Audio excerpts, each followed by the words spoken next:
మంది పెళ్లి కాట్లేదు అని బాధపడతారు. కానీ వీడు మాత్రం పెళ్లి మీద పెళ్లి, ఒకరికి తెలియకుండా మరొకరితో 3 పెళ్లిళ్ళు చేసుకున్నాడు.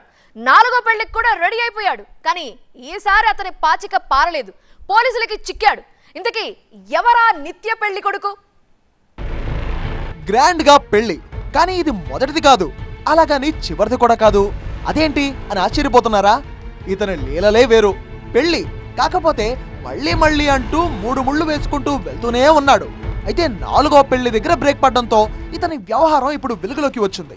హైదరాబాద్ అత్తాపూర్కి చెందిన ఇతని పేరు రఫీ అలియాస్ రవికుమార్. 2 మతాలకు చెందిన పేర్లు పెట్టుకోవడం వెనుక మతలబేంటి అని అనుకుంటున్నారా? నచ్చిన అమ్మాయి ఏ రిలీజియన్ అయితే ఆ పేరు ఫిక్స్ అయిపోతాడన్నమాట మన గురుడు. కాలేజీ అమ్మాయిలకు వలవేస్తాడు, మాయమట్టలు చెప్పి వాళ్లకు బాగా దగ్గరవుతాడు. అలా దగ్గరైన వాళ్లను పెళ్లి కూడా చేసుకుంటాడు. కొద్ది రోజులు కాపురం చేసి వాళ్లను వదిలేస్తాడు. ఆ తర్వాత తనదైన స్టైల్లో కథ నడిపిస్తాడు రఫీ అలియాస్ రవికుమార్.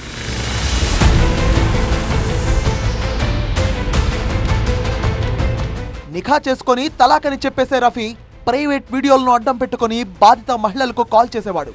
అడిగినంత డబ్బిస్తే సరి, లేదంటే సోషల్ మీడియాలో షేర్ చేస్తానని బ్లాక్మెయిల్ కు దిగేవాడు. రఫీ టార్చర్ భరించలేక ఓ బాధితురాలు అత్తాపూర్ పోలీసులను ఆశ్రయించింది. దీంతో రఫీ పెళ్లి కొడుకు మోసాలన్నీ ఒక్కసారిగా బయటకు వచ్చాయి.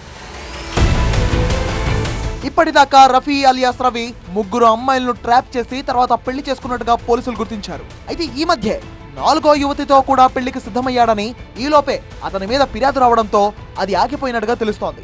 పెళ్ళంటే అటేడు తరాలు ఇటేడు తరాలు చూడాలంటారు పెద్దలు.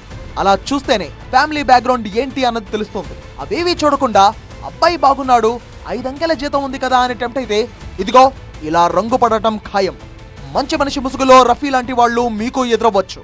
అన్ని వివరాలు ఆరా తీశాకే బిడ్డల పెళ్లి విషయంలో తల్లిదండ్రులు ముందుకు వెళ్లాలని సజెస్ట్ చేస్తున్నారు పోలీసులు.